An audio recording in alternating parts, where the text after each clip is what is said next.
ओम नमः शिवाय।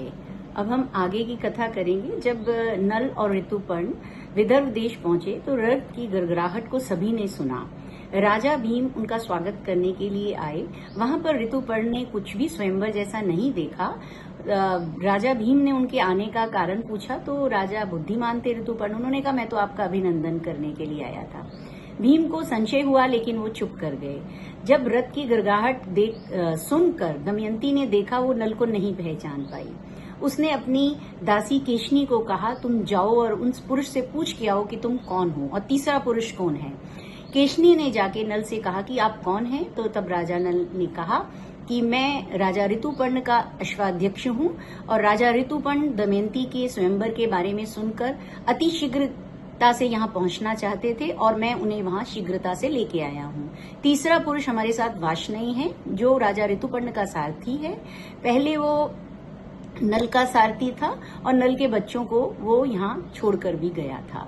उसने आकर दमयंती को ऐसा बताया। तब दमयंती ने केशनी से कहा कि तुम जाकर की हर चेष्टा पे नजर रखो और आकर मुझे बताओ। तब केशनी ने आकर कहा कि मैंने ऐसा पुरुष न तो कभी देखा है न सुना है। दरवाजे में घुसने के लिए दरवाजा इस बड़ा हो जाता है, ये पुरुष नहीं झुकता। घड़ों को देखने मात्र से ही उसमें जल भर जाता है और तिनकों को सूर्य की किरणों से उद्दीप्त कर लेते हैं। अग्नि में भी इनका हाथ नहीं जलता। फूलों को मसलने से फूल मुरझाते नहीं बल्कि और पल्लवित हो जाते हैं। तब दमयंती ने अपने दोनों बच्चों को केशनी के साथ राजा नल के पास भेजा। राजा नल अपने दोनों बच्चों को देखते ही उन्हें छाती से लगा लिया और फूट फूट कर रोने लगे। उन्होंने दासी से कहा कि ये दोनों मेरे बच्चों के समान हैं, इसलिए इनको देख के मेरी आंखों में अश्रु आ गए। उसने सब कुछ सारा वृतांत जाकर दमयंती को सुनाया। दमयंती को पूर्ण विश्वास हो गया, केवल रूप पर संशय था। उसने अपनी माता से कहा कि मैंने सब प्रकार से परीक्षा कर ली है, वो मुझे राजा नल ही लग रहे हैं। अब मैं स्वयं उनकी परीक्षा करना चाहती हूँ। आप मुझे पिताजी से आज्ञा लेकर उनसे मिलने की अनुमति प्रदान करें या उन्हें यहाँ बुलाएं। पुत्री का उद्देश्य जानकर राजा नल को वहाँ बुलाया गया। राजा नल दमयंती को देखते ही रो पड़े। तब दमयंती बोली, मैंने देवताओं को छोड़कर राजा नल का वरण किया था और राजा नल सोती हुई पत्नी को छोड़कर चले गए और ऐसा और कौन कर सकता है। तब नल ने कहा कि ऐसा मेरा राज्य मुझसे छिन गया, मैं तुम्हें सोता हुआ छोड़कर चला गया, ये सब मैंने कलयुग के प्रभाव से किया था, लेकिन अब कोई भय नहीं है, कलयुग मेरे शरीर से निकल चुका है। तब उसने ये कहा कि कौन स्त्री अपने अनुरक्त और भक्त पति को छोड़कर दोबारा स्वयंवर कर। तब दमयंती ने कहा ये आपको यहाँ बुलाने का उपाय था। यदि मैंने कोई भी पाप किया है तो सूर्यदेव, अग्निदेव और वायुदेव मुझे अभी मेरे प्राण ले ले। उसी समय वायुदेव, सूर्यदेव और चंद्रदेव ने प्रकट होकर कहा कि हम 3 वर्षों तक इसके साक्षी रहे और हमने स्वयं इसकी रक्षा की। इसने कभी कोई पाप नहीं किया। ऐसा कहते ही आकाश से पुष्पों की वर्षा होने लगी, दुदुम्बियां बज उठी।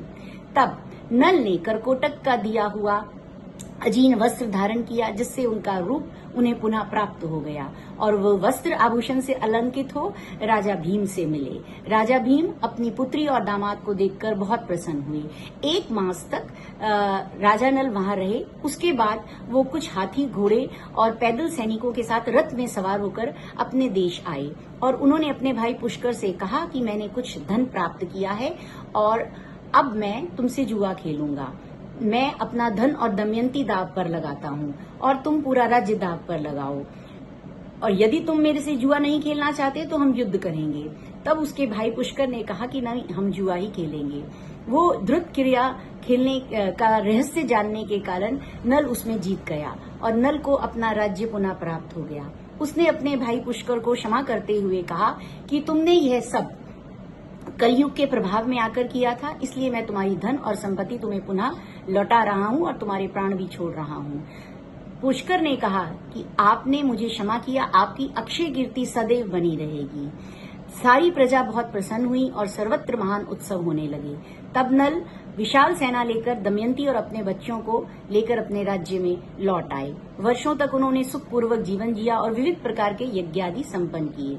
यह कथा सुनाने के बाद बृहदर्ष मुनि ने युधिष्ठिर से कहा कि आप दुखी क्यों होते हैं। राजा नल ने तो अकेले ही सारे कष्ट सहे थे। आपके पास तो आपके भाई हैं, महारानी द्रौपदी है और सदा वेद वेदांगों में प्रांगत ब्राह्मण आपके साथ रहते हैं। आपको यहाँ दुख नहीं करना चाहिए। और यह जो कलयुग के दोष का नाश करने वाली कथा आपने सुनी है, ये कली नाशक इतिहास सुनकर आश्वासन प्राप्त हो सकता है आपको कि पुरुष को प्राप्त होने वाले सभी विषय और दुख अस्थिर और विनाशशील होते हैं। जो इस चरित्र का वर्णन करेंगे, सुनेंगे, उनको कभी दरिद्रता प्राप्त नहीं होगी, उनके सारे मनोरथ हमेशा सिद्ध होंगे। इस उत्तम इतिहास को सुनकर पुत्र, पौत्र और मानवों में उन श्रेष्ठता प्रदान कर लेता है। साथ ही वे निरोग और प्रसन्न रहता है। आप दुखी मत होइए, आपको आपका राज्य पुनः प्राप्त होगा। यदि आपको ये संशय है कि आपको द्रुत विद्या का ज्ञान नहीं, तो उसका रहस्य भी मैं आपको बता देता हूँ। यह कथा बहुत महत्वपूर्ण थी। इस कथा से हमें ये प्रेरणा मिलती है कि हमें कभी भी कठिन समय में धैर्य को नहीं छोड़ना चाहिए, हमेशा सदाचार में रहना चाहिए। और जिस प्रकार नल को अपना सब कुछ प्राप्त हो गया धैर्य रखने से, ये उसी प्रकार ऐसी सीख सबको लेनी चाहिए। अब हम अगले वीडियो में विदुर नीति पर चर्चा करेंगे। ओम नमः शिवाय।